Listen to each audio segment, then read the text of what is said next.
Buenas tardes.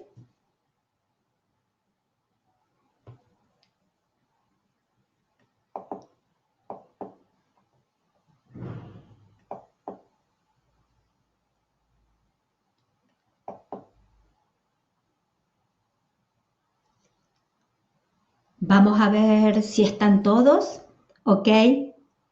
Importante que me digan si pueden verme, si tienen cámara.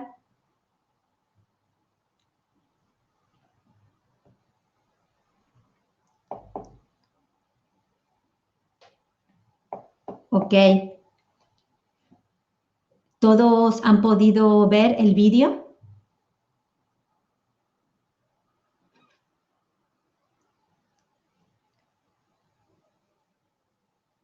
Ok. Bien. Bueno, vamos a empezar entonces con nuestro seminario del día de hoy. Igualmente que, como les comenté ayer, espero que sean de su agrado. Vamos a empezar con un pequeño repaso de los conceptos más importantes tratados el día de ayer y que sustentan todo el seminario que estamos compartiendo. Así también el tratamiento, de qué manera nos valemos de la estimulación neurosensorial y principalmente de la estimulación neurosensorial auditiva para los tratamientos de la voz, lenguaje y disfagia. También hoy vamos a tratar cómo podemos ayudar a través de la estimulación neurosensorial auditiva en los tratamientos de disfagia, en los trastornos de la deglución.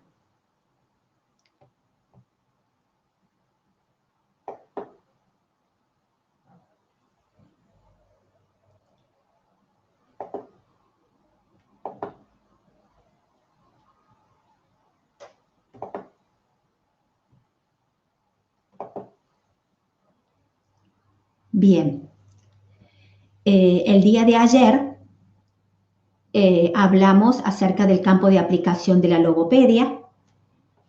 Reconocimos cada una de las unidades funcionales superiores, desarrollamos los conceptos de comunicación, fonación, lenguaje y nos adentramos en los conceptos de sensación, percepción y desarrollamos un poquito acerca de la importancia de cómo tomamos en cuenta la percepción visual, olfativa, gustativa, táctil y auditiva vestibular en los tratamientos de lenguaje y aprendizaje. Hicimos un repaso acerca del concepto de la neuropsicología que asume que no nacemos con el cerebro completamente indiferenciado, pero tampoco absolutamente preprogramado. Es decir, que existe una relación general, estuvimos viendo, una relación general entre el crecimiento cerebral y el desarrollo humano o los cambios conductuales. Es decir, que a lo largo de la evolución y teniendo en cuenta la importancia de la plasticidad neuronal y de la estimulación que podemos realizar, hemos observado la importancia que tiene el abordaje neuropsicológico y la detección precoz, y con ello el trabajo de la estimulación neurosensorial. Recordamos lo que el doctor Luria nos hablaba de cada una de las funciones cerebrales superiores y comentamos que nos íbamos a quedar a lo largo del seminario con las 6 unidades funcionales: noxia, praxia, lenguaje, pensamiento, memoria y atención. También estuvimos viendo que no pertenecen a áreas localizadas, circunscriptas del cerebro, sino que pueden ser completamente distintas y distantes del cerebro, y que cada una de estas áreas contribuyen muy específicamente a asegurar la acción del sistema funcional. Por lo tanto, la afectación en una de las áreas del cerebro, que es parte del sistema funcional, puede ocasionar trastornos en el normal funcionamiento de dicho sistema. De esta manera podemos comprender la importancia que encierra la estimulación neurosensorial y comprender de qué manera podemos correlacionar sensación, percepción, para poder acompañar y favorecer una evolución. Concluimos comprendiendo por qué decimos que las vías sensoriales son una parte imprescindible para el desarrollo del sistema nervioso central y que estas vías están directamente intrincadas con las vías motrices y sensitivas. Por eso llegamos a la conclusión de la importancia del abordaje precoz y hemos podido observar la importancia que tiene la estimulación neurosensorial y dentro de ella la estimulación neurosensorial auditiva. Con este pequeño repaso vamos a pasar al seminario del día de hoy, donde nos vamos a enfocar en la estimulación neurosensorial auditiva, en la importancia y cómo podemos valernos de la estimulación neurosensorial auditiva para trabajar los trastornos de la voz, habla, lenguaje y también en la disfagia.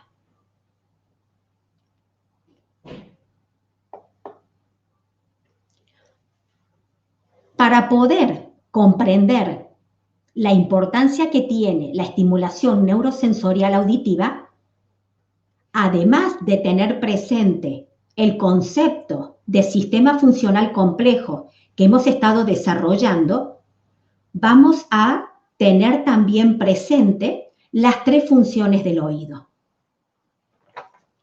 Las funciones del oído son la función vestibular, la función de dinamización y la función de escucha.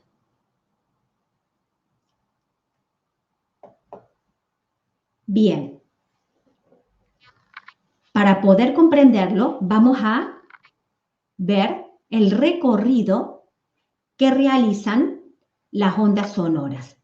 Debemos partir del concepto que cuando a nosotros nos hablan, de primera instancia, a nosotros no nos llegan las palabras de la persona que nos está hablando. El pabellón auricular, en realidad, lo que capta son ondas sonoras. Estas ondas sonoras se transmiten a través del conducto auditivo externo, llegando al tímpano. Aquí nos vamos a encontrar con el tímpano, que es una membrana timpánica flexible. Esto es, que vibra para poder transmitir las ondas sonoras a la cadena del huesecillo. Aquí, de alguna manera, está el centro, la importancia de la estimulación neurosensorial auditiva. Estas ondas sonoras llegan a la cadena de huesecillo donde se realiza, que mencionábamos ayer, como una especie de gimnasia, una fisioterapia en la cadena de los huesecillos. Estas vibraciones se van a transmitir al oído interno, donde van a movilizar los líquidos endolinfa y perilinfa que se encuentran en la cóclea, produciendo de alguna manera una deformación en las células ciliadas encargada de transformar las señales acústicas físicas a señales acústicas mecánicas y estas señales en señales eléctricas que se van a transmitir por el nervio auditivo a la corteza cerebral. Por lo tanto, podemos observar la importancia que tiene este juego de frecuencias y esta estimulación neurosensorial auditiva, que es lo que va a permitir la amplificación de esas ondas sonoras, y al amplificarse esas ondas sonoras y con ese juego en los líquidos, se va a transmitir con esa fortaleza, podríamos decir, a la corteza cerebral. Por lo tanto, estamos sometiendo al cerebro a un trabajo permanente. Luego, aquí estuvimos mencionando ayer la importancia también del laberinto membranoso, que el laberinto membranoso está completamente encerrado dentro del laberinto coclear. De allí también la función vestibular que cumple el oído. Entonces, si nosotros fusionamos esto que hemos estado hablando ayer del funcionamiento cerebral, de la importancia del sistema sensoperceptivo sobre el cual se asienta el lenguaje, y lo fusionamos con esta función del oído vestibular, de escucha y de dinamización cortical, vamos a poder comprender que estas son, por lo tanto, las funciones del oído y no lo vamos a limitar al funcionamiento del oído a un funcionamiento de escucha. El funcionamiento de escucha va a estar supeditado, y luego lo veremos en un ejemplo de un test de escucha, al trabajo a nivel de las frecuencias lingüísticas. La dinamización del cerebro va a tener lugar por esta amplificación de las ondas sonoras y por este trabajo continuo al que sometemos al cerebro. Y la función de equilibrio y coordinación motriz, junto con el cerebelo y este trabajo de visión-audición que hemos estado mencionando ayer, vamos a poder comprender por qué la estimulación neurosensorial auditiva también favorece la función vestibular y la integración corporal y nuestra orientación, la orientación de nuestro cuerpo en el espacio. Por lo tanto, cuando nos preguntamos por qué a través del método Tomatis, por qué a través de la estimulación neurosensorial auditiva podemos favorecer en tantos aspectos, la respuesta la tenemos ya mismo, teniendo en cuenta esta base neurofisiológica que hemos estado desarrollando y teniendo en cuenta estas funciones que cumple el oído. Por lo tanto, al trabajar sobre la escucha y al trabajar sobre diferentes frecuencias que a lo mejor nuestro cerebro anteriormente no las estaba tomando, vamos a poder ampliar y mejorar nuestra capacidad de oír, lo que nos va a llevar a mejorar la escucha. Al mejorar la escucha, vamos a poder codificar y decodificar la información de una manera más eficiente, lo que va a favorecer nuestro lenguaje, nuestra interacción comunicativa, nuestro aprendizaje cognitivo, que lo hemos estado también mencionando en el seminario de ayer, hablando acerca de la importancia que tiene el lenguaje como moldeador del proceso de pensamiento.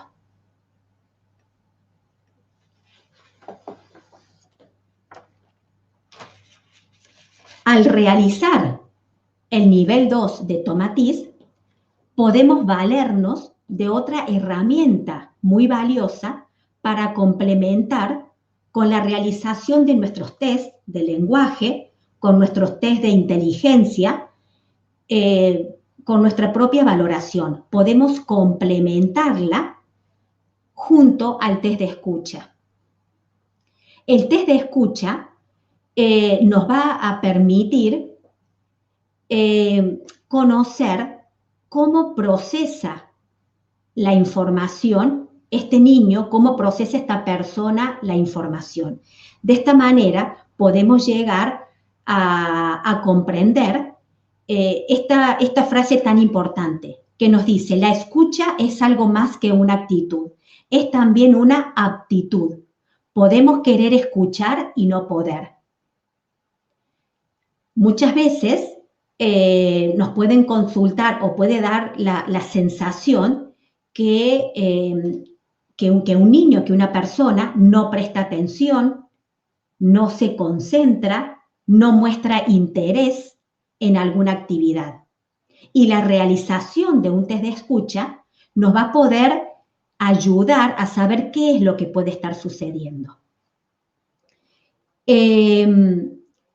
Puede ser que no pueda seguir una conversación o no pueda aprender un contenido cognitivo porque a lo mejor no comprende, hay una dificultad en la comprensión lingüística.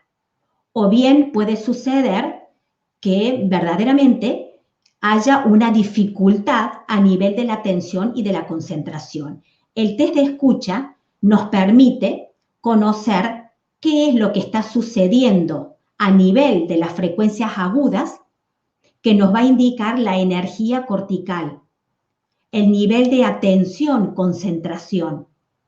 Las frecuencias lingüísticas nos va a indicar si está sucediendo algo en las frecuencias a nivel del lenguaje, que es lo que pueda estar explicando la dificultad en la codificación fonológica sintáctica, o bien en la decodificación, en que hay una dificultad en la comprensión. Y las frecuencias graves nos está indicando qué es lo que puede estar sucediendo a nivel vestibular, cómo está integrando la información de su propio cuerpo, cómo es su orientación corporal en el espacio, qué es lo que puede estar sucediendo a nivel de la coordinación motora, a nivel de la orientación visoespacial. Algo también para tomar en cuenta es que la realización del test de escucha puede ser un medio fiable y que está, si nosotros vamos preparando al niño y vamos acompañando el proceso para la realización del test, también se convierte no solamente en una herramienta para evaluar, sino también yo me he valido de la realización del test de escucha también como parte del tratamiento. Si bien puede ser realizado a partir de los 5 años y medio, 6 años, para ser considerado una información fiable, como les comentaba, también forma parte del tratamiento. Ustedes plantearse que para que el niño participe en la realización del test de escucha, debe estar en una interacción comunicativa, debe estar atento al sonido que escucha, debe responder al sonido que se le está presentando, convirtiéndose en una herramienta importante. Por ejemplo, en el caso de esta niña tiene parálisis cerebral. Es verdad que podemos presentarnos con un trastorno motor, que no es el caso de esta niña, que dificulte elevar la mano. A lo mejor cognitivamente y lingüísticamente lo oye el sonido, lo comprende, pero sus patrones anormales de movimiento pueden dificultar la elevación de la mano. Pues en ese caso nos podemos valer de diferentes recursos, por ejemplo, de un muñeco, y preparar a la niña que cuando oye el sonido del oído derecho, por ejemplo, va a tocar el osito, y cuando oye el sonido del oído izquierdo va a tocar, por ejemplo, un conejo. Lo cierto es que te puedes valer de diferentes recursos para realizar ese test y de esa manera arrojar información para ver qué es lo que puede estar sucediendo y de qué manera nosotros vamos a determinar qué programa de Tomatis va a ser más conveniente. Si observamos una mayor dificultad a nivel vestibular, a nivel cortical, que nos indique, por ejemplo, un bajo nivel motivacional, una baja autoestima, una dificultad a nivel vestibular que puede estar obstaculizando la interacción comunicativa. O por el contrario, que haya una vía ósea que no sea suficiente y que dificulte el proceso de decodificación verbal, y que esa dificultad en el área comprensiva esté aparejando dificultad a nivel de la atención y de la concentración.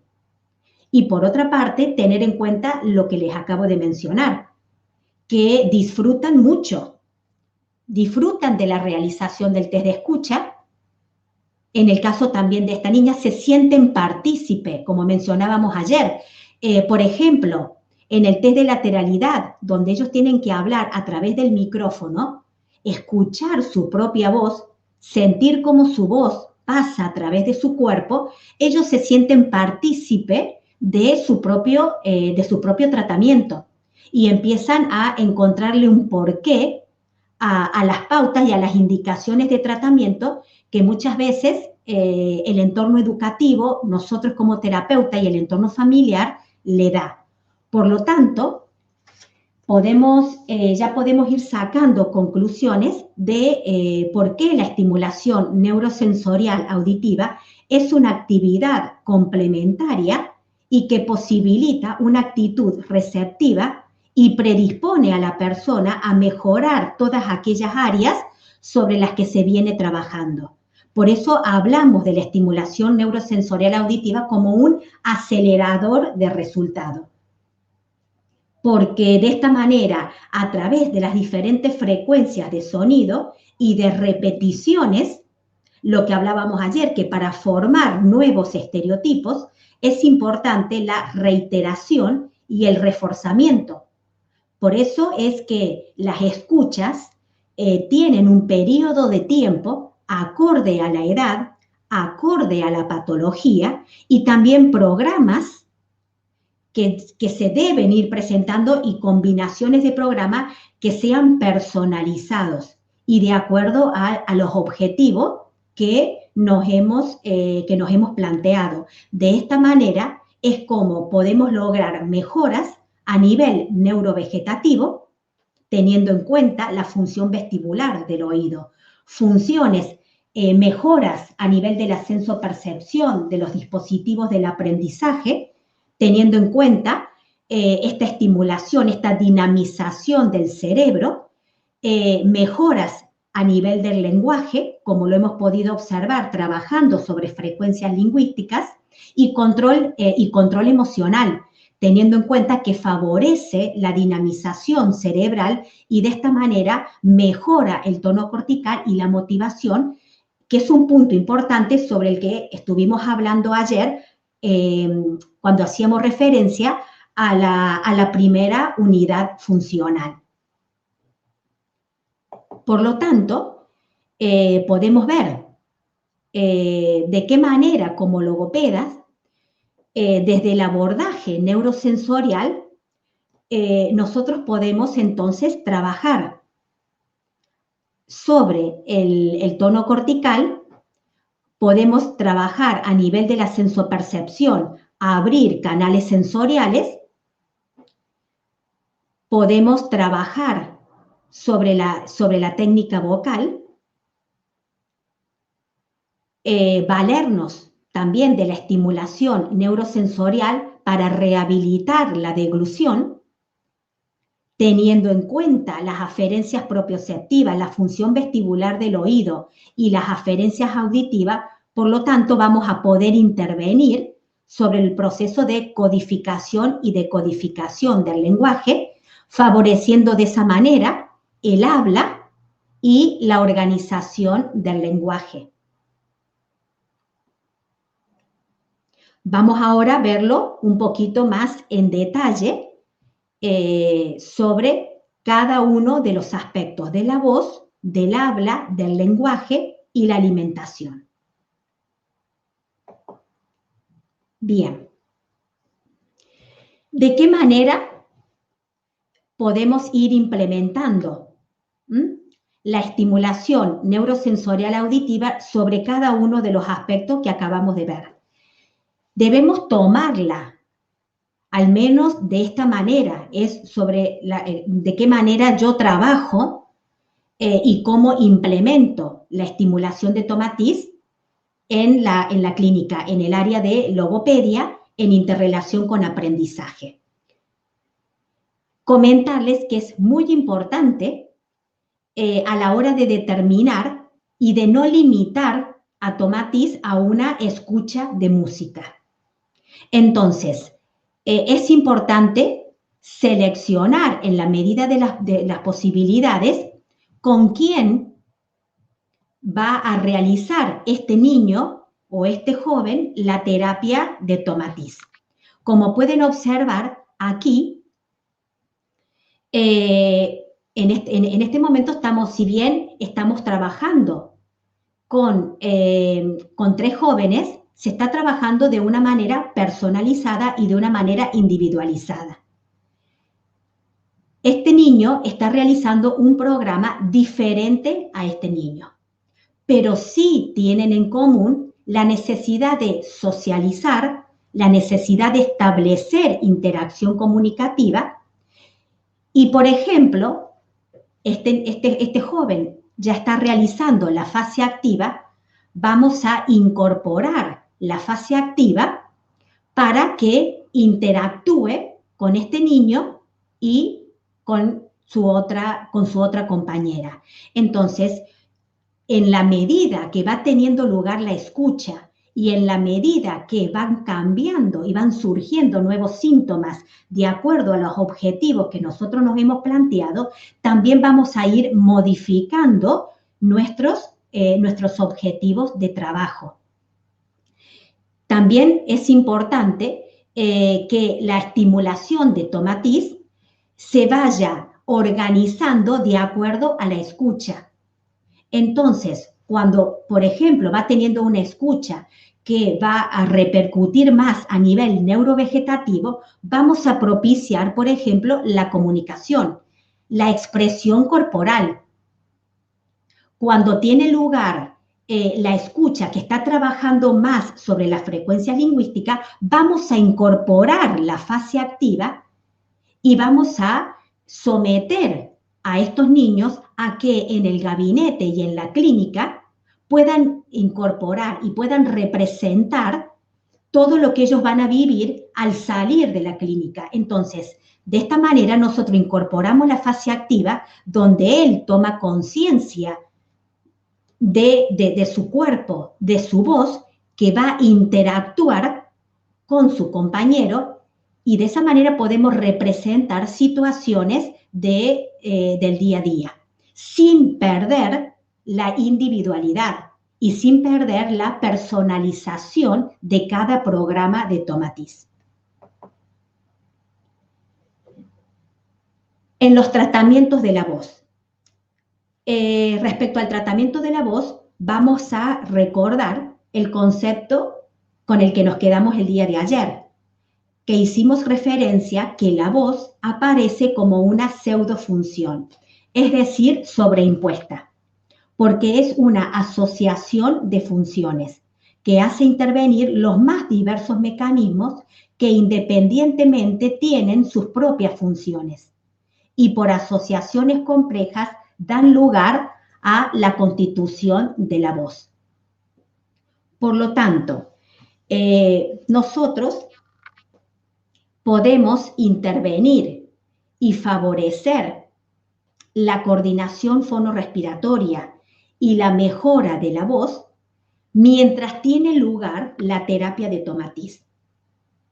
Es decir, que dependiendo, nuevamente, como acabamos de mencionar, dependiendo de la escucha que tiene lugar, podemos incorporar la técnica de relajación, la técnica de respiración, por ejemplo, cuando hay una música de predominio que va trabajando a nivel neurovegetativo. ¿Qué mejor manera de ir sintiendo cómo la música pasa a través de nuestro cuerpo y vamos favoreciendo que esa persona, que ese niño vaya siendo consciente de los movimientos que se genera en su propio cuerpo?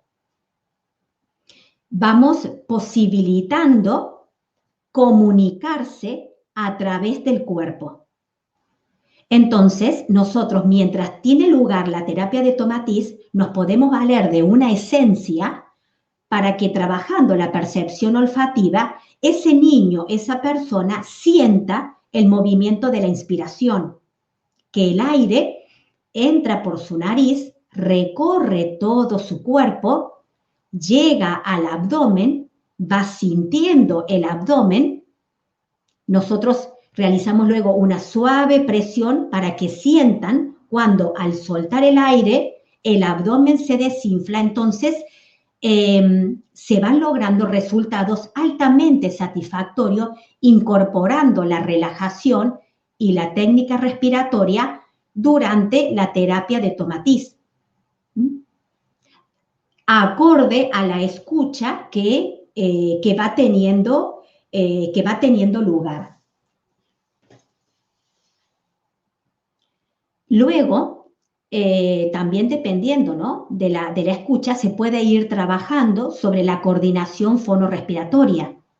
Vamos a ir trabajando en la emisión de los fonemas, el fonema M, en combinación con diferentes vocales, y esta terapia también puede ser realizada mientras tiene lugar la escucha.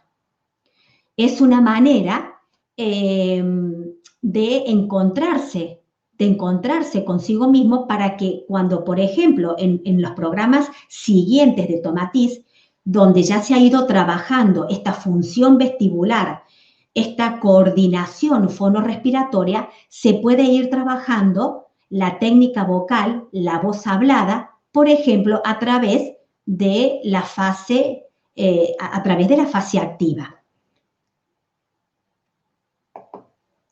Por ejemplo, aquí tenemos a un niño con parálisis cerebral, a predominio hipotónico, que en muchos casos esa misma hipotonía también se ve acompañada, ¿no?, producto también de la misma hipotonía, de una hiposensibilidad. Le cuesta, por ejemplo, sentir la saliva cuando está llegando a su boquita. Es un niño con un excelente lenguaje, con un excelente nivel cognitivo, y su mayor afectación es lo que hablábamos ayer en el área primaria, en la disartria, a nivel de la coordinación fonorrespiratoria. A medida que él va hablando, se va quedando sin aire, y una afectación, un tono postural hipotónico. Entonces, en él fue conveniente ir empezando por programas que trabajaran más específicamente lo que era el tono postural, la coordinación fonorrespiratoria, que él vaya sintiendo cómo al tomar el aire trabajaba el abdomen, que él vaya aprendiendo a controlar, a mejorar la dosificación del aire, y de esta manera, a través de los programas de Tomatis, se fue logrando un mejor tono postural que posibilitó una amplitud, una mejora en su capacidad respiratoria, una mejora en la coordinación fonorrespiratoria, no se iba quedando sin aire, y esto propició también una mejora a nivel de la funcionalidad orofacial y un mejor control salival. Esto nos lleva nuevamente a darnos cuenta que no vamos a trabajar, por ejemplo, en este caso, directamente sobre el área lingüística. Para una mejora en su articulación, para una mejora en los moldes vocálicos, en la funcionalidad, en el trabajo fonemático, previamente nos tuvimos que basar y mejorar su función vestibular, su tono postural, su nivel motivacional, ya que él también, al empezar a hablar y quedarse sin aire y no poder terminar lo que él deseaba comunicar, y él, al ser consciente de que él quería transmitir el mensaje, o bien que se le comprendía algo diferente, eso influía negativamente en el área emocional. Entonces, fuimos trabajando para mejorar este aspecto. Y el resultado fue que luego, en los programas subsiguientes, fuimos combinando y continuando trabajando en el área vestibular, pero nos fuimos centrando mejor ya en el área a nivel de las frecuencias lingüísticas. Bien. En este caso, por ejemplo, estamos trabajando solamente la fase pasiva. Es decir, que él está escuchando la música, pero de acuerdo a la música que está escuchando, vamos trabajando, por ejemplo, sobre la coordinación fonorrespiratoria, realizando ejercicios de respiración, realizando ejercitación de fonemas, listado de palabras, todo de acuerdo a la música que va teniendo lugar y pueden ser realizados mientras está escuchando la música, efectivamente. Bien, ¿de qué manera podemos trabajar en el habla y en el lenguaje valiéndonos de la estimulación neurosensorial? Como hemos venido mencionando, la estimulación neurosensorial auditiva va a trabajar teniendo en cuenta la función vestibular y la función de escucha, va a trabajar nos va a favorecer la ejecución de las praxias, la articulación, fonemas, sílabas, palabras, frases, y va a favorecer también la organización y estimulación del lenguaje expresivo comprensivo. Bien, y nos podemos preguntar, ¿y esto por qué? Esto va a mejorar el lenguaje porque estuvimos recordando ayer que los estereotipos fonemáticos del juego vocal se alimentan de aferencias propioceptivas y aferencias auditivas. Entonces, si tomamos en cuenta esta función vestibular del oído y esta mejora sobre el tono postural, sobre el encuentro de mi cuerpo y su orientación en el espacio, vamos a tener mejoras en la ejecución de las praxias. Y si nosotros tenemos en cuenta que las praxias se alimentan, es una ejecución motora, pero se alimentan de aferencias, implican constantemente aferencias propioceptivas, por lo tanto vamos a tener una mejora, y así lo es, en la funcionalidad orofacial. Al mejorar la funcionalidad orofacial, va a mejorar la ejercitación de las praxias. Y teniendo en cuenta la interrelación de las noxias también en el desarrollo del lenguaje, vamos a mejorar la organización de nuestro lenguaje expresivo y comprensivo. ¿Por qué? Porque va a ampliar, va a intervenir sobre las aferencias auditivas. Pueden suceder que hay frecuencias lingüísticas que el cerebro no las está tomando.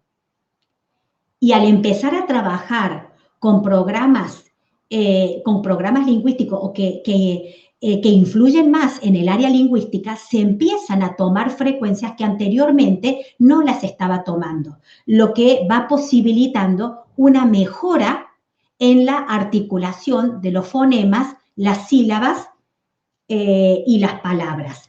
Otro aspecto a tener en cuenta es que debemos ser respetuosos en el modo de utilizar el método. Ayer hemos estado haciendo referencia que para que se formen nuevos estereotipos, dijimos que debían alimentarse de las aferencias, pero que debía haber reiteración y reforzamiento.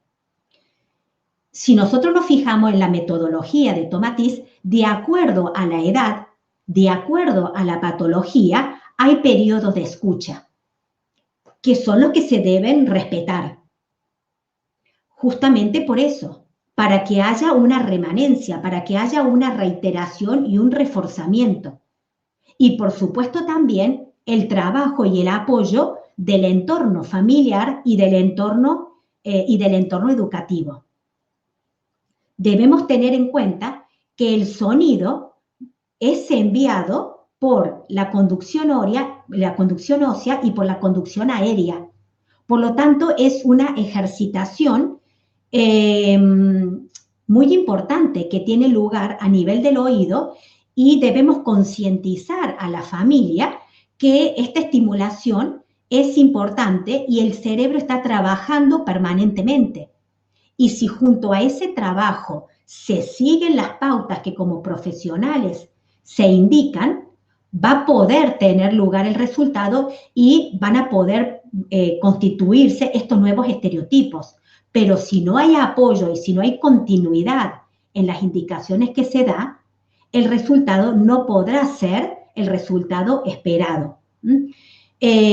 Otro aspecto a tener en cuenta es que cuando nosotros estamos trabajando, se van generando nuevas conductas.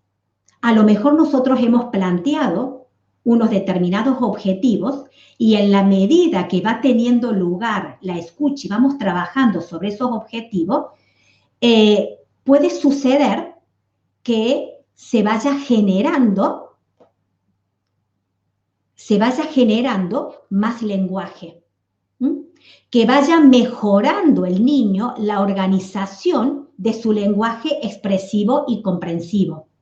Todo esto va a generar cambios.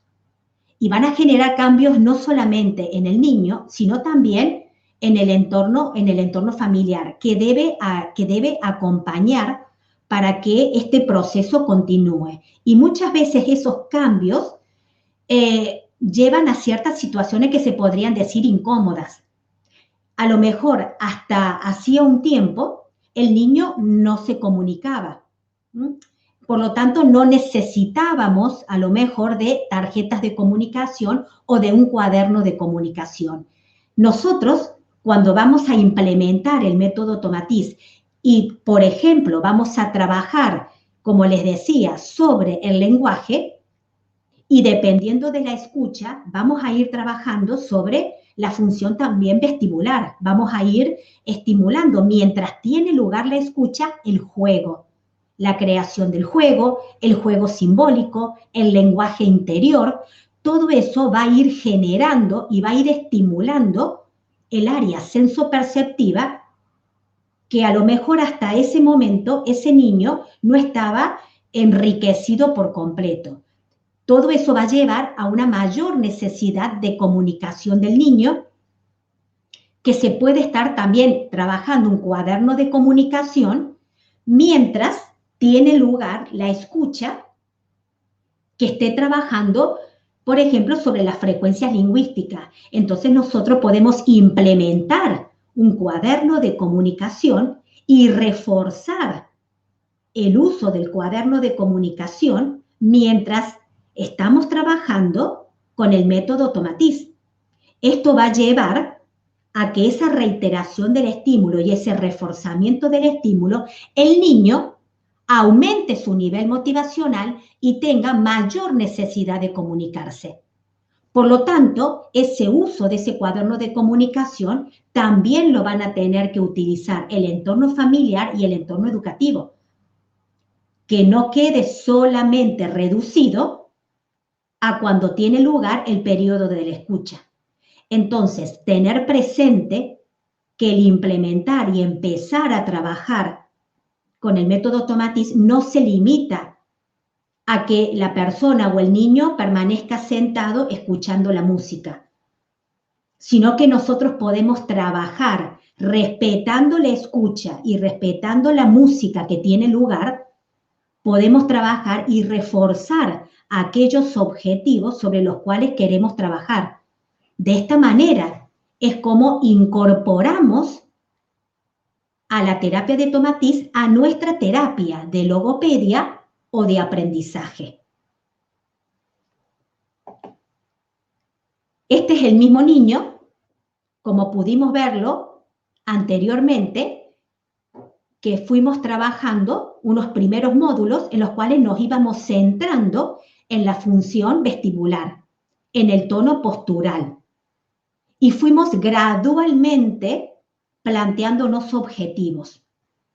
El resultado, al ir trabajando sobre esa primera unidad funcional, al ir trabajando sobre el área de las noxias, sobre el área de las praxias, y teniendo en cuenta la función vestibular del oído, se fueron, como pueden observar, ya un mejor tono postural, puede estar permaneciendo en una silla, además una silla con respaldo y que se moviliza, que mientras va teniendo lugar la escucha y trabajando la función vestibular, el movimiento de su cuerpo acompaña y continuamos trabajando la función vestibular y dinamizando a nivel cortical.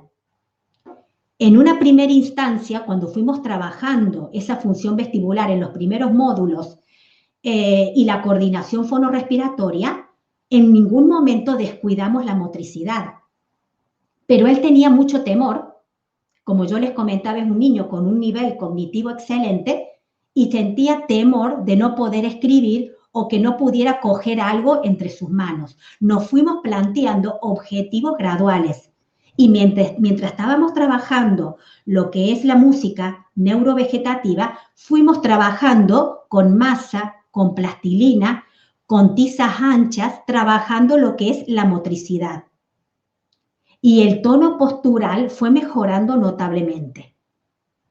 Y con ello, él habla mucho más clara, ya es capaz de contar un relato, una frase, con una mejor coordinación fonorrespiratoria. Y en el colegio, si bien tienen un ordenador para ir evaluando sus contenidos, en ningún momento hemos descuidado la posibilidad y la motricidad para que él pudiera coger un bolígrafo, poder coger un lápiz, como lo pueden observar aquí. Su nivel motivacional, su nivel de atención, su mirada ha cambiado mucho. Y como pueden ver aquí, él aquí estaba escribiendo una carta.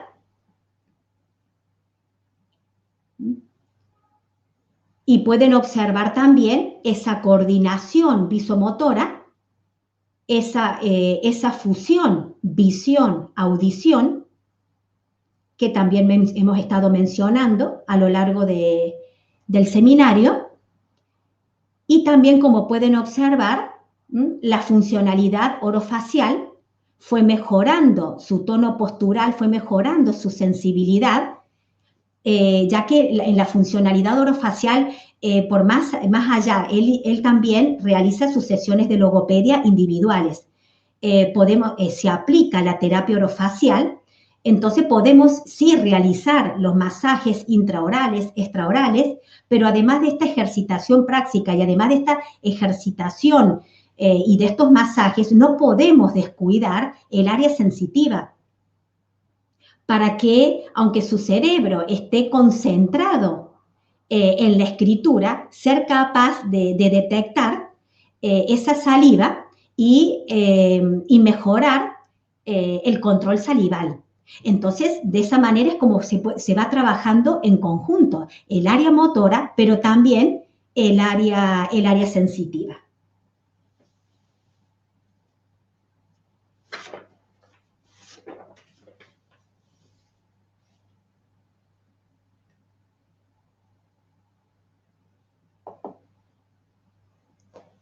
Bien. Antes de pasar a la intervención en el lenguaje, me gustaría saber si vamos bien, si tienen alguna duda al respecto. Muchas gracias, Montserrat.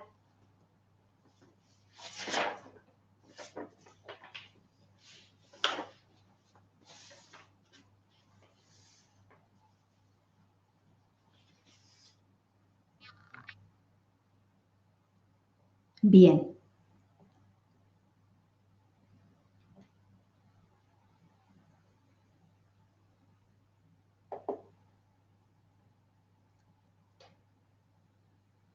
Muchas gracias. Sí, a ver, me gustaría saber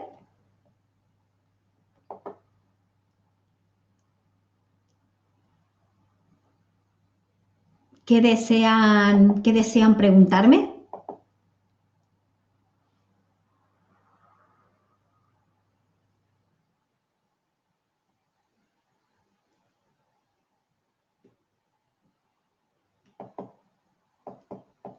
Sí, Montserrat. Ay, qué pena. Lo intento de nuevo. Sí, Montserrat. Ahora sí. Sí, ahora sí.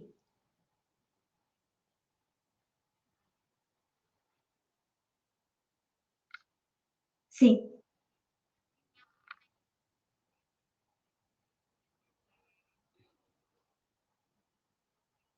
sí,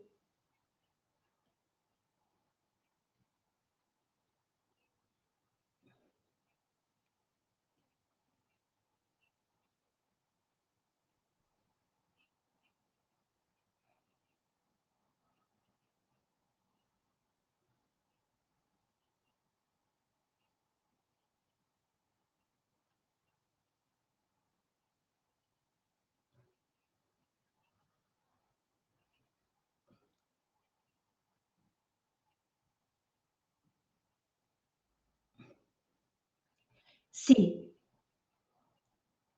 Es una remanencia, o sea, el sonido permanece en ese momento, ha habido una fatiga, o sea, has sometido a tu cuerpo y al oído, entonces, en algunas personas, dependiendo también de la hipersensibilidad, ahí también cabe tener en cuenta a lo mejor la hipersensibilidad y el grado de tolerancia que a través del test de escucha también puedes conocer ese umbral de sensibilidad de cada persona. Entonces, dependiendo a qué frecuencia tu oído ha sido más sometido, a lo mejor hay personas que fácilmente eh, salen de la discoteca y vuelven a recuperar su audición, y hay otras personas que eso no les sucede. Entonces, eso se podría ya evaluar en cada persona y, como te comento, viendo el umbral de disponibilidad, o sea, cuál es el umbral tope, sea a nivel de frecuencias aguda, puede ser, o a nivel de frecuencia lingüística o grave, cuál ya es tu umbral de sensibilidad donde tu oído dice, hasta aquí llego. Entonces, si lo sometes más de eso, va a tardar más en descomprimir y en que esa cadena de huesecillo vuelva a una posición de descanso y de reposo.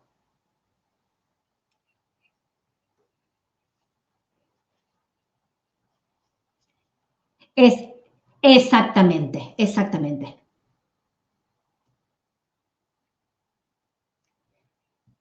Que continúa. O sea, lo continúas detectando. Y por supuesto, claro que sí, que hay un componente emocional, que es lo que te comentaba, de que ya es el umbral también tuyo de esa persona de sensibilidad.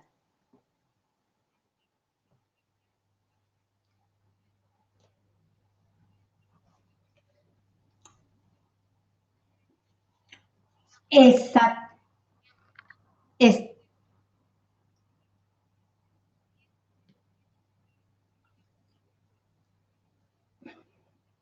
también, también, también.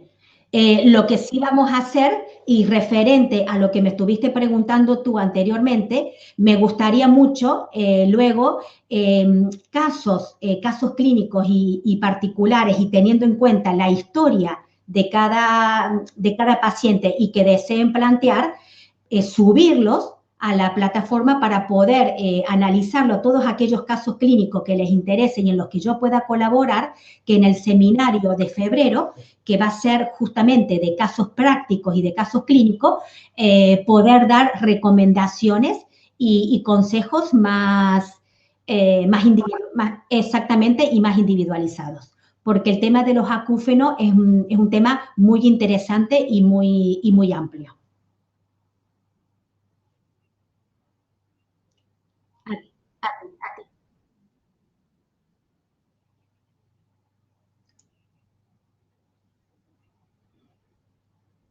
Bien,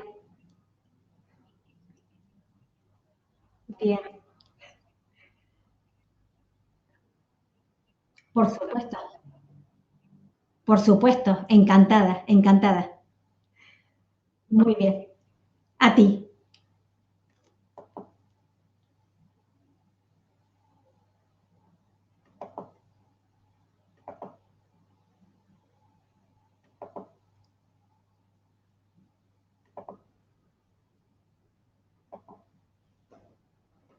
Bien, Vamos a ver entonces ahora de qué manera podemos intervenir en el lenguaje desde la estimulación neurosensorial auditiva. Para eso vamos a recordar 3 puntos fundamentales. Uno de ellos es la interrelación entre las nopsias y el lenguaje. El lenguaje, hemos mencionado que se apoya, se sustenta a nivel sensoperceptivo, pero que paulatinamente se produce el pasaje a un predominio del lenguaje. Por lo tanto, la función vestibular del oído nos va a ayudar y nos va a acompañar a nivel de las nopsias. En segundo lugar, el lenguaje requiere operaciones cerebrales paralelas y secuenciales. Y teniendo en cuenta que los aspectos del lenguaje son a nivel fonológico, sintáctico, semántico y pragmático, podemos ver cómo la estimulación neurosensorial auditiva nos puede ayudar, si recordamos esta visión del test de escucha, a nivel de las frecuencias lingüísticas. Todo esto nos lleva entonces a suponer que la estimulación neurosensorial va a poder trabajar y nos va a ayudar a nivel del área de Broca, a nivel de la codificación fonológica sintáctica y a nivel de la decodificación. A nivel de la codificación fonológica sintáctica, porque en la medida que desde la parte vestibular nos ayuda en la funcionalidad orofacial, nos ayuda en la integración corporal, va a incidir y va a mejorar a nivel de las praxias y también a nivel de la decodificación, ya que nos va a ayudar a la escucha, nos va a mejorar, va a dinamizar la función de la escucha.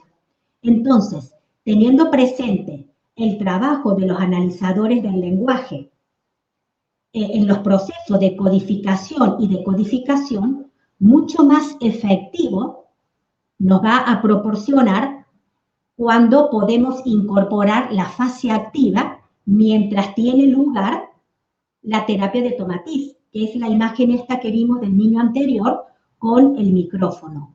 Ustedes imaginarse el proceso de internalización de la escucha que tiene lugar cuando tú, además de estar escuchando la música, puedes ir escuchando tu voz. Si nosotros recordamos que nuestro cuerpo es materia y que la voz pasa a través de nuestro cuerpo y expresa emociones, todo eso nosotros lo podemos integrar y podemos lograr un equilibrio oído, voz, cuerpo. Pero por eso es tan importante el seguimiento personalizado. Y a un niño con carencias a nivel sensoperceptivo o que nosotros observemos que su juego es pobre, que su juego exploratorio es pobre, que cuando al tocar la crema llora, o bien que cuando toca un animal, un peluche, el pelaje de ese animal le provoca dolor, aún viviendo el niño con una dificultad en el desarrollo del lenguaje, nosotros no podemos ir a un programa de Tomatis donde se trabaje directamente o donde predomine un trabajo de frecuencias lingüísticas, porque todavía el niño no está preparado, porque todavía no ha pasado y no ha enriquecido ese primer sistema de señales. Entonces, nosotros primero vamos a buscar desarrollar esquemas corporales, vamos a necesitar trabajar en ese área vestibular, en un equilibrio a nivel cerebral, primero preparar el cerebro para esa entrada sensorial. Entonces, la terapia de Tomatis debe ser trabajada con respeto.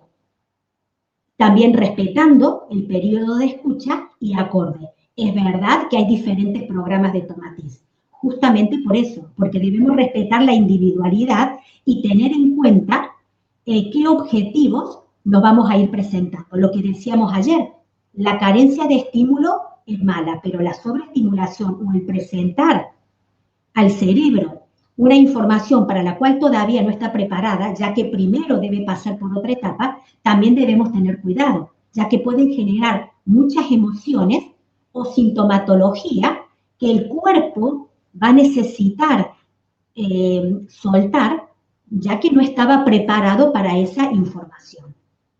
Por otra parte, también a través de la terapia, como se va trabajando con ese encuentro consigo mismo, surgen y se generan muchas emociones. Por eso es importante, mientras tiene lugar la escucha, el acompañamiento profesional, sea del logopeda, sea del psicopedagogo o sea del psicólogo. Cuando decimos aquí, la voz nos saca de la comodidad, sucede que, por ejemplo, todo lo que tenga que ver con la expresión emocional, con la expresión oral, con el empezar a escucharte y a comunicarte, te saca a la persona de la comodidad, pero también a todo el entorno. Por ejemplo, un niño con una parálisis cerebral que se ha estado trabajando a nivel vestibular y a nivel del lenguaje, con los primeros módulos, ese niño empieza a comunicarse con su cuerpo. Relaja de tal manera el tono corporal que a nivel de coordinación motora se van observando muchos cambios y ese niño va queriendo empezar a coger objetos. Si no se va logrando, si no tiene una expresión oral, va empezando a querer comunicarse, valiéndose de un sistema alternativo de comunicación. Por lo tanto, nos saca de la comodidad. Ya no es ese niño inmovilizado en esa silla, sino que debemos cambiar la silla, debemos cambiar el corset, debemos buscar juegos, debemos realizar un cuaderno de comunicación. Entonces, todos esos cambios debemos preparar al entorno familiar y al entorno educativo, porque verdaderamente se presentan. Si vamos implementando la estimulación y vamos trabajando la estimulación del tomatiz en interrelación con logopedia, con psicopedagogía, los cambios se observan. Otro aspecto a tener en cuenta es la voz ancla automatismos en nuestro cuerpo. Es muy importante, mientras se realiza esta terapia de tomatiz, trabajar en interrelación con el resto de las percepciones. Mientras se realiza la terapia automatiz, se puede trabajar la percepción táctil, se puede trabajar la percepción olfativa. Entonces, logramos, si la vamos presentando gradualmente y de acuerdo a la escucha que tiene lugar, se puede trabajar una integración sensorial muy positiva. Sí, debemos respetar que no podemos comer mientras tiene lugar la terapia de tomatiz, porque sabemos el daño por la influencia que hay, ¿no?, a nivel de la trompa de Eustaquio. Pero sí podemos trabajar la percepción olfativa o con bastoncillos la percepción gustativa. Entonces vamos a enriquecer y trabajar sobre toda el área sensoperceptiva que hemos dicho que es el primer escalón. Y de esa manera vamos a favorecer este equilibrio de oído, voz, cuerpo. Hay una imagen a continuación que me gustaría compartir aquí con ustedes de estos dos jóvenes y observar que están realizando una partida de ajedrez.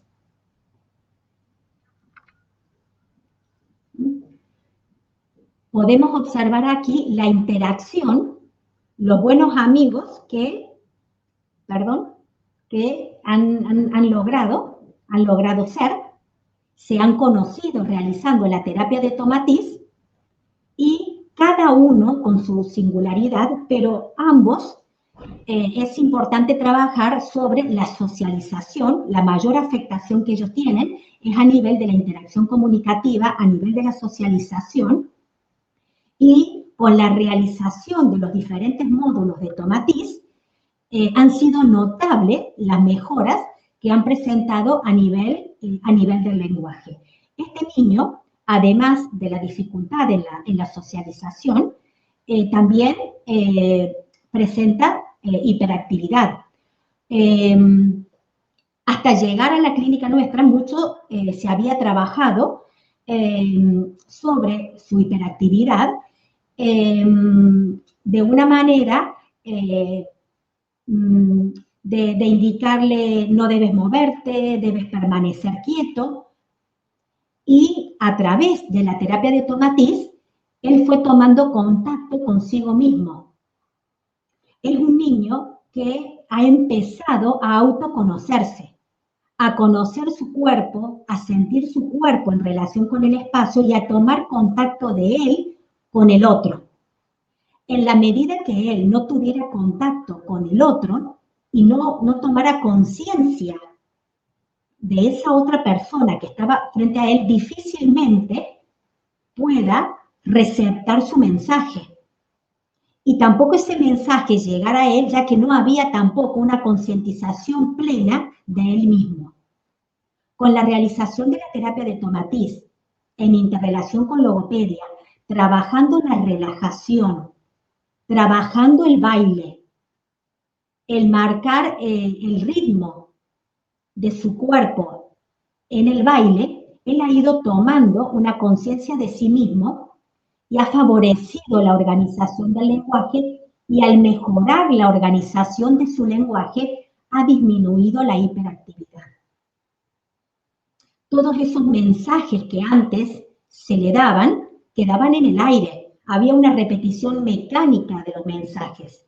Ahora esos mensajes se han anclado en su cuerpo y él ya es consciente cuando está empezando a moverse demasiado. Él ya va siendo consciente y va disfrutando, como pueden observar aquí, de una partida de ajedrez. Además pueden observar esa mirada que verdaderamente está en la actividad. No solamente está en la actividad, sino que está inhibiendo todos los estímulos exteriores que pudieran estar dificultando esta partida. Y aquí también. Y este joven igual. Él, por ejemplo, ha ido enriqueciendo, ha mejorado mucho la prosodia, ha mejorado mucho la semántica del lenguaje. Él tenía más un lenguaje concreto. Con la realización de los módulos ya es capaz de interpretar refranes, de realizar broma, de realizar chistes, o sea, ya juega con el lenguaje. Ya el lenguaje tiene un significado para él. Entonces, como pueden observar, es otra manera de implementar la terapia de Tomatis en una sesión de logopedia, en interrelación también aquí con psicopedagogía. Dependiendo de la música que tiene lugar, se pueden realizar muchas otras actividades. Es decir, que podemos ver cómo el cuerpo en la estimulación neurosensorial sirve de obligación, de paso obligado para interiorizar, para anclar de esa manera todo tipo de aprendizaje.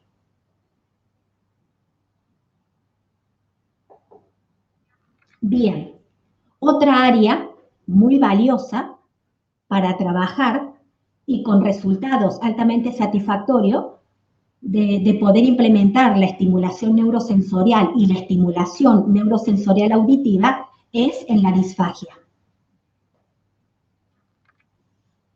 Para dar inicio y para comentarles cómo trabajar la estimulación neurosensorial, podemos ir empezando recordando qué es la deglución.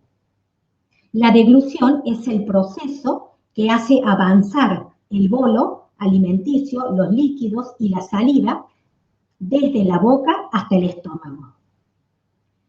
El objetivo de la deglución es tanto la eficacia como la seguridad. La eficacia porque necesitamos cubrir una cierta cantidad de calorías, una cierta totalidad de calorías para nuestra supervivencia. y la seguridad, puesto que debemos ingerir sin que se produzcan complicaciones respiratorias, sin que tenga lugar una falsa vía. Entonces, nos podemos ir quedando con ese concepto. Por otra parte, también vamos a tener en cuenta que es una actividad fisiológica que se produce más de 500 veces al día. Es la acción neuromuscular más compleja del ser humano, porque implica más de 35 músculos y varios pares craneales. Por lo tanto, ya podemos ir deduciendo que no está localizado tampoco en un área estricta del cerebro. Por lo tanto, también ya vamos a hacernos la idea de describir también a la deglución como un sistema funcional complejo, porque implica la participación de estructuras cerebrales que trabajan concertadamente, cada una aportando su parte. Es importante la intervención de la primera unidad funcional, ya que debemos tener un tono óptimo, un tono cortical lo convenientemente necesario para que nuestra deglución sea segura, sea eficaz y además para que seamos partícipes de la deglución. Nosotros también debemos disfrutar de la deglución, debemos disfrutar de lo que estamos comiendo, de lo que estamos saboreando. La segunda unidad funcional, las noxias, la percepción. Y la tercera unidad funcional, las praxias. De esa manera vamos a poder ejecutar la praxia y vamos a poder intervenir y va a tener lugar los movimientos y va a intervenir toda la funcionalidad orofacial. Para que tenga lugar la deglución, supone la acción coordinada de un grupo de estructuras situadas en cabeza, cuello y tórax, e implica una secuencia de acontecimientos. Vamos a tener en cuenta la etapa oral, faríngea y esofágica. En la etapa oral, los alimentos se mastican, se humedecen con la saliva, la lengua impulsa el líquido y los alimentos hacia la parte posterior de la boca, hacia la garganta, y vamos dando paso a la etapa faríngea. La etapa oral es voluntaria, por lo tanto nosotros tenemos mucho para hacer y para intervenir en la etapa oral. En la etapa faríngea, los alimentos ingresan en la faringe y una aleta, la epiglotis, cierra el pasaje hacia la vía aérea para evitar lo que conocemos como la falsa vía. La epiglotis se vuelve a abrir para permitir la respiración. Tener en cuenta que la respiración se interrumpe de 1 a 2 segundos mientras está teniendo lugar la deglución.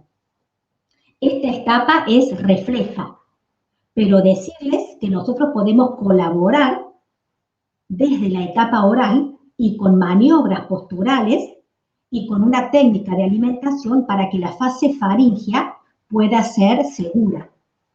En caso que no haya, en caso, por ejemplo, de una fisura de velo, nosotros podemos ir colaborando, podemos ir ayudando y podemos ir interviniendo y con movimientos compensatorios y trabajando desde el posicionamiento correcto de la lengua para ayudar en caso que ese funcionamiento velar no sea correcto.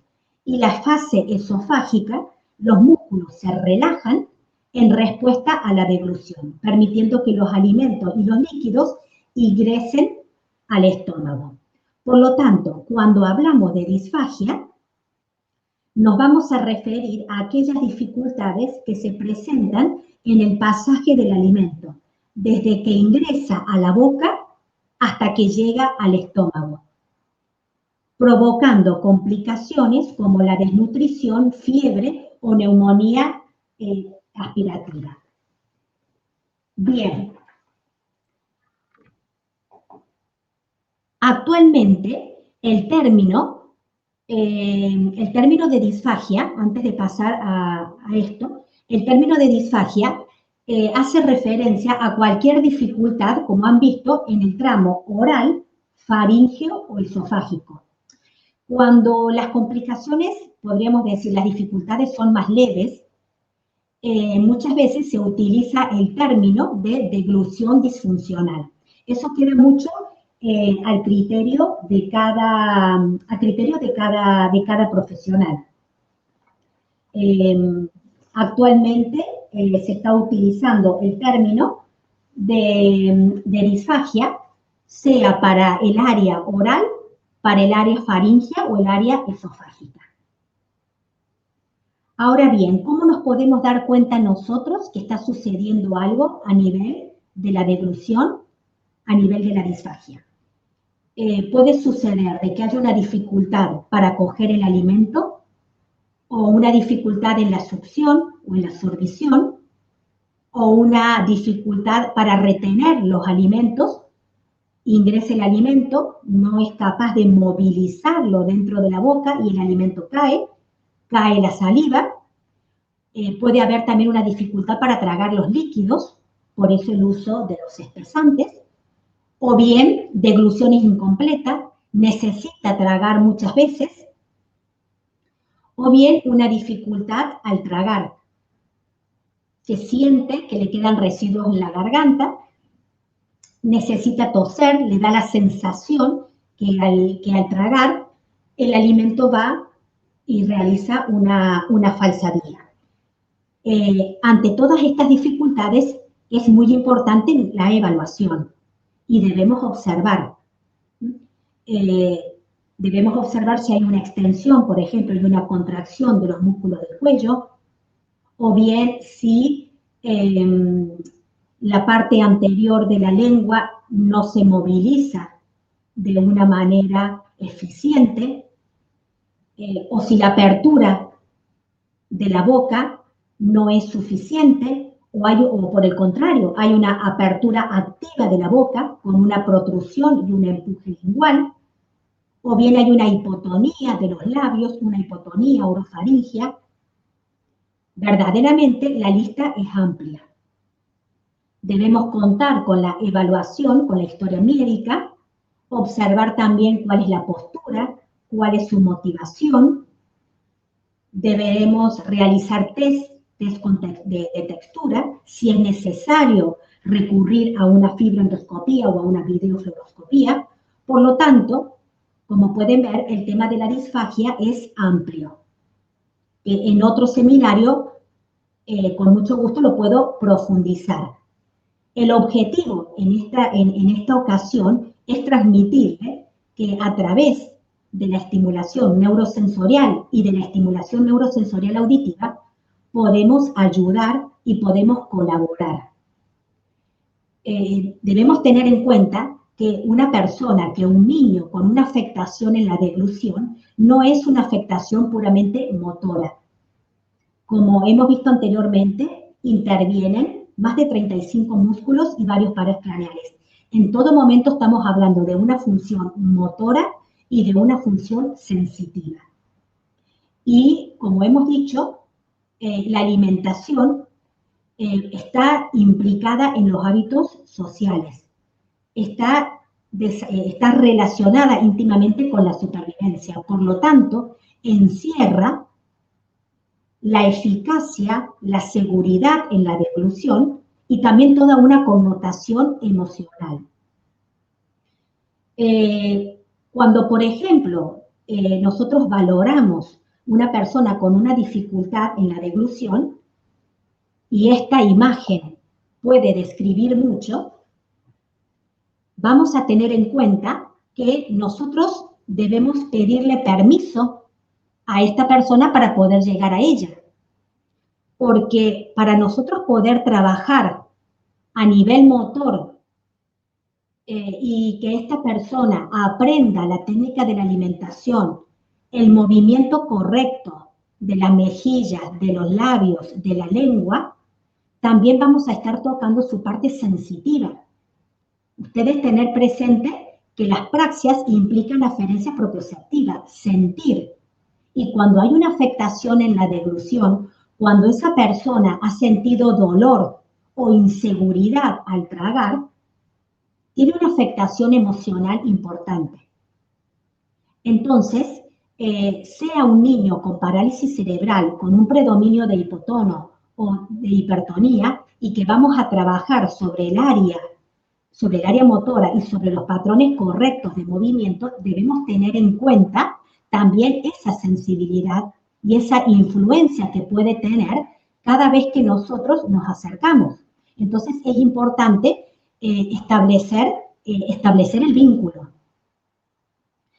También debemos tener cuidado cómo nosotros nos ubicamos para que sientan la contención postural, para que cuando nosotros nos acerquemos sientan seguridad.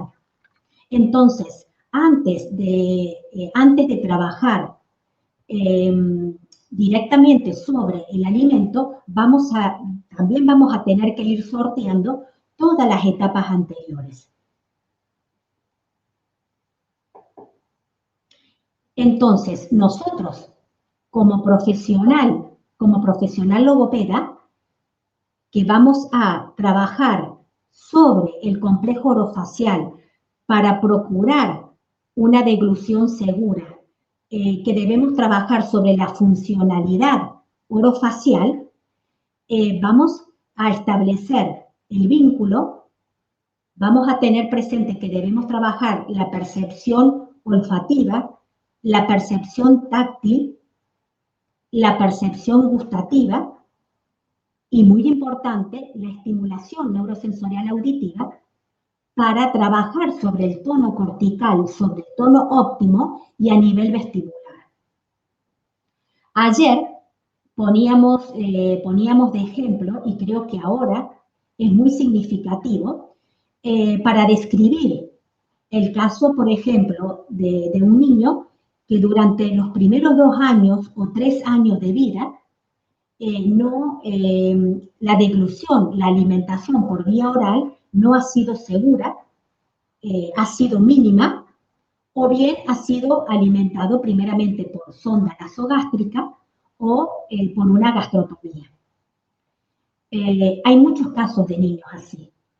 Y que luego, cuando ya han tenido lugar las intervenciones quirúrgicas y de alguna manera a nivel orgánico se ha solucionado y ya está preparado para una alimentación oral, muchos papás se encuentran que cuando llega el momento de alimentarlos por boca, el niño cierra la boca.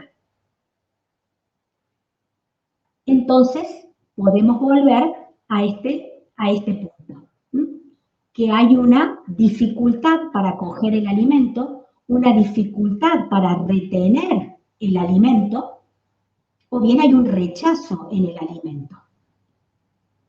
Entonces nosotros, para poder intervenir y poder buscar que este niño acepte y que haya una nueva entrada sensorial, como recordábamos ayer, durante todo este periodo de tiempo, la entrada sensorial que ese niño ha tenido ha estado vinculado al ruido de las máquinas de hospital, a nivel olfativo, al olor del hospital, al olor de los medicamentos del hospital, a nivel táctil, la sonda nasogástrica, o cada vez que ese niño se alimentaba, a continuación había que aspirarlo.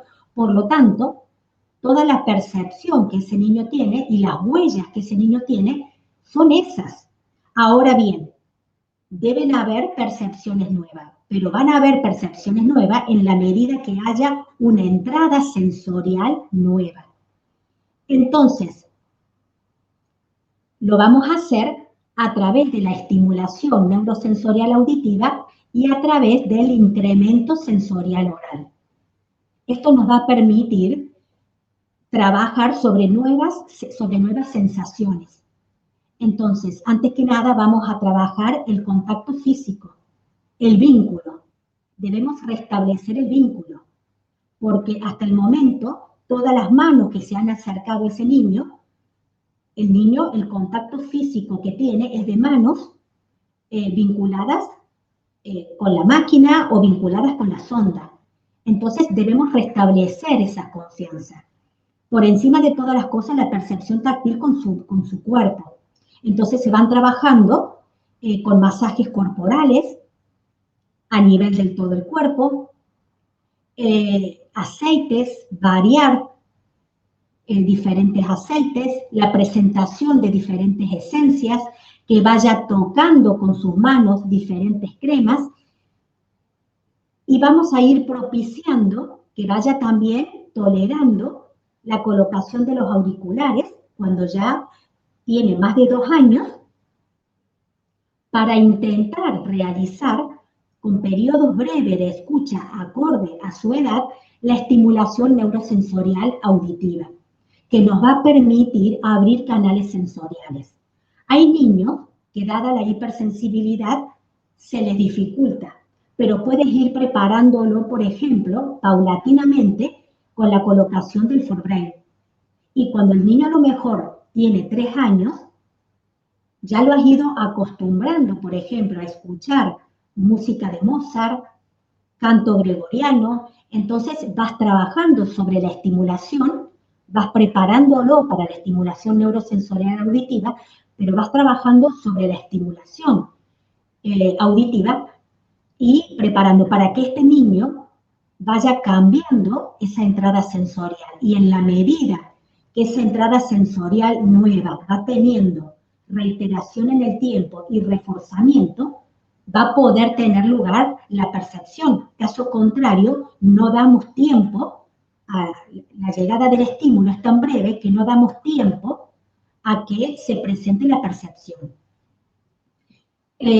Debemos explicar a los padres y que vayan teniendo paciencia, pero en el caso de aquellos niños que se ha logrado realizar la estimulación neurosensorial auditiva, los resultados han sido muy satisfactorios y ha propiciado que los objetivos se vayan alcanzando de una manera más rápida, porque es notable cómo mejora su tono cortical, cómo mejora la motivación y los canales sensoriales, la apertura de los canales sensoriales. De esta manera, cuando vamos a presentar los estímulos, lloran menos, porque verdaderamente son niños que ante el contacto de la crema, ante el contacto de la espuma, ellos lloran, porque son percepciones táctiles que ellos antes no conocían. Por lo tanto, en tanto no vayamos desensibilizando y mejorando, difícilmente vamos a poder llegar a su boca. Entonces, no pasa, aunque ya esté solucionado el tema orgánico y que a nivel motor esté bien. No nos podemos olvidar de la otra parte, que es la parte sensitiva. Que a lo mejor ese niño no abre la boca, no porque haya una tensión a nivel mandibular, ni una tensión a nivel labial, sino porque el niño en realidad está cerrando la boca a la alimentación oral. Entonces, en estos aspectos, la estimulación neurosensorial juega un rol muy importante. De esta manera, podemos sí acceder y vamos a pasar a trabajar sobre las praxias orofaciales, vamos a poder realizar las maniobras posturales, la realización de masajes, masajes extraorales, masajes intraorales, pero, como les decía, pidiendo permiso, permitiendo el establecimiento de ese vínculo para poder ingresar nuevas huellas. Sí, cuando tiene lugar la estimulación neurosensorial auditiva, nosotros podemos continuar trabajando lo que les comentaba, la percepción táctil, la percepción visual, la percepción olfativa, que de esa manera se va a complementar con las sesiones individuales de logopedia. Entonces, cuando nosotros en la sesión de logopedia llega el momento de reforzar el trabajo de las praxias, las maniobras posturales, la terapia de regulación orofacial, las maniobras de rehabilitación, esta terapia se puede realizar de una manera más eficiente y más rápida, ya que el tono óptimo y el tono postural y la dinamización cortical ha mejorado. Y de esa manera nuestra intervención como logopeda también se facilita. Por ejemplo, algo que también se utiliza mucho como terapia de regulación orofacial para mejorar la deglución es el uso de la placa palatina. Nosotros vamos a poder incorporar la placa palatina que nos va a mejorar el movimiento de la lengua y para que haya una deglución más segura. Claro que sí, y es muy eficiente, pero en la medida que nosotros la podamos incorporar.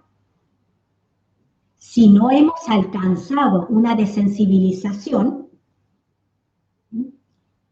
difícilmente vamos a poder implementar la placa palatina, aunque el resultado de la placa sea excelente.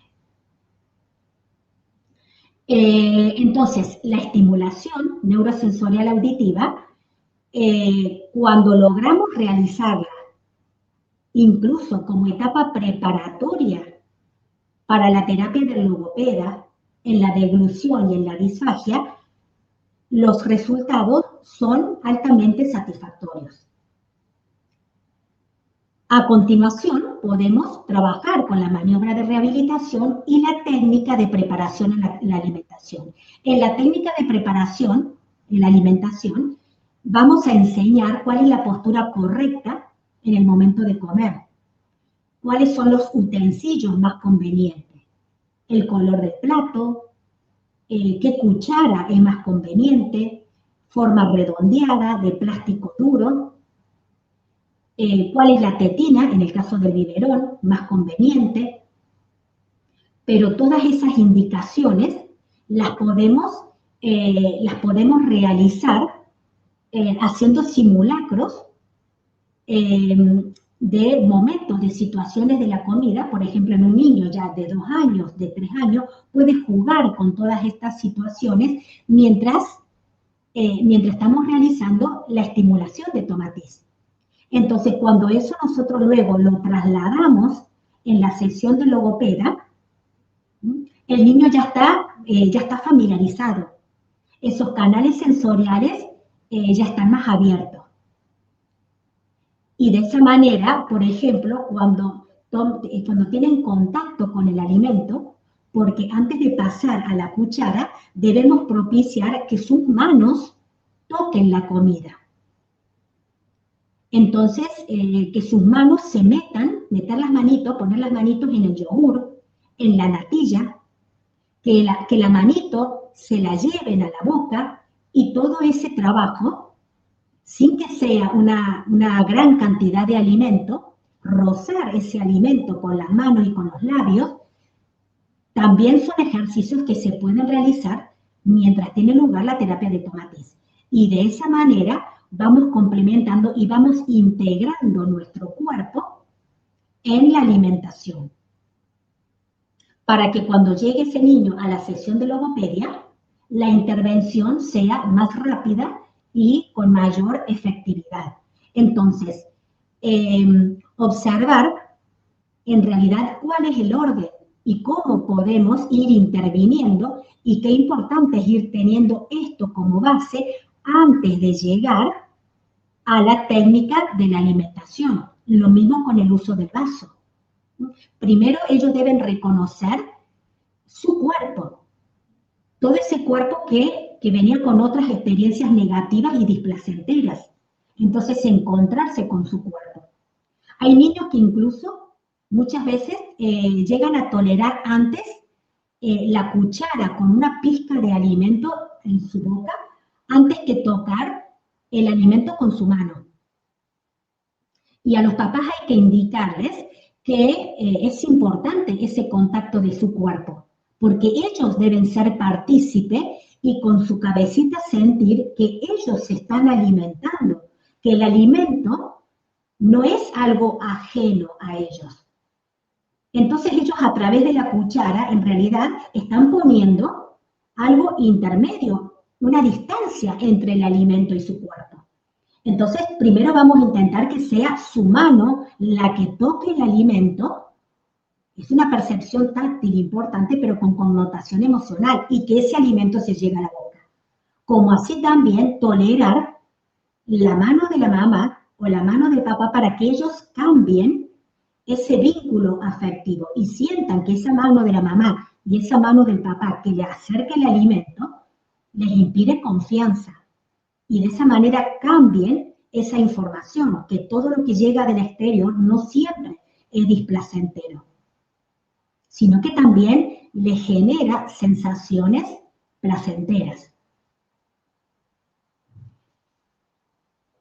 Bien, creo que con esta última información estamos llegando a la parte final del seminario, comentándoles entonces que como pueden observar, que la deglución también funciona, ¿verdad?, como un sistema funcional complejo, y que por lo tanto es necesario contar con el apoyo de un equipo interdisciplinario que se plantee como objetivo conseguir una alimentación oral con una deglución segura, que permita mantener una hidratación y nutrición adecuada. Como dijimos en el comienzo del seminario, se ha podido comprobar la importancia que tiene la recuperación de la actividad deglutoria para pacientes y familiares, puesto que es una actividad de gran trascendencia ya que está integrada en los hábitos sociales, como mencionábamos también con respecto al lenguaje.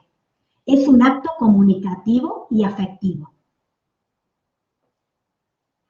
Por eso es que la intervención es abordada desde el concepto de sistema funcional complejo.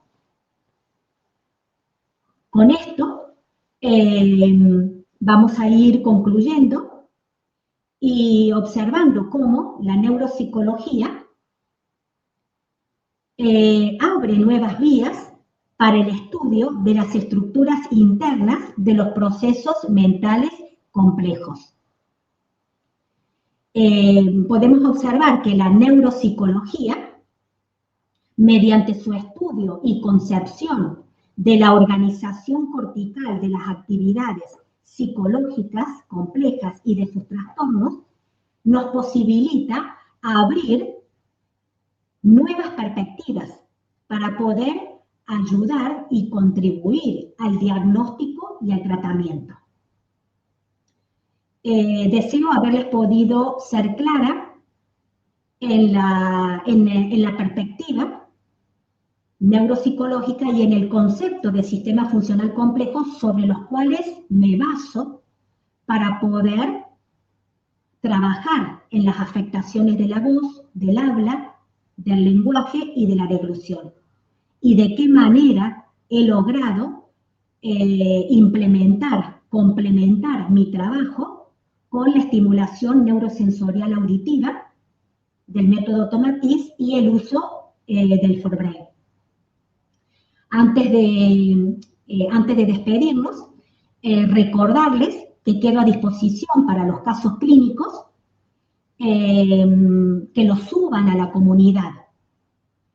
Aquellos que no tienen acceso a la comunidad, lo pueden volver a solicitar, y también por cualquier duda y cualquier problema pueden escribir a soporte@neuronal.net.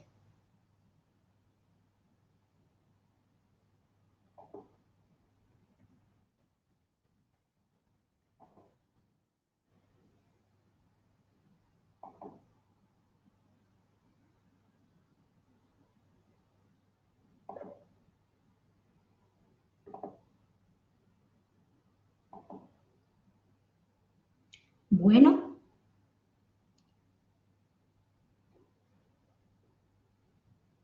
perfecto.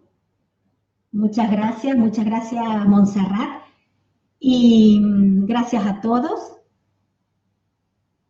Perfecto, muchas gracias a todos, y verdaderamente ha sido un placer estar con ustedes. Deseo haber podido colaborar con esta línea de abordaje y con esta línea de visión para poder continuar ayudando a todos los que se acercan a nosotros y bueno, y comentarles eso, que cualquier duda que tengan, caso clínico, vamos a intentar hacer todo lo posible para que cada caso clínico que deseen consultar lo suban a la comunidad para que en el próximo seminario que tiene fecha 12 y 13 de febrero podamos tratar y podamos conversar juntos estos casos clínicos. Por mi parte también deseo presentarles, también presentarles casos clínicos como los que hemos estado viendo y conocer un poquito la evolución de estos niños y los programas que se han ido trabajando y de qué manera se ha ido consiguiendo los objetivos. Por supuesto que van quedando siempre cosas para trabajar y para mejorar, como nos pasa a cada uno de nosotros. Entonces, quedo a la espera de cualquier consulta y bueno, y muchísimas gracias por todos sus comentarios.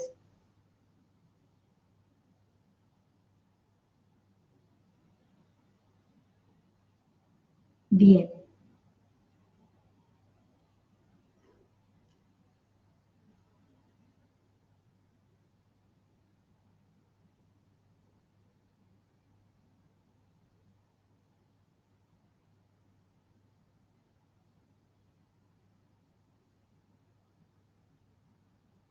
Bueno, si alguien desea preguntar algo, aquí estoy, o bien nos vamos despidiendo hasta nuestro próximo encuentro.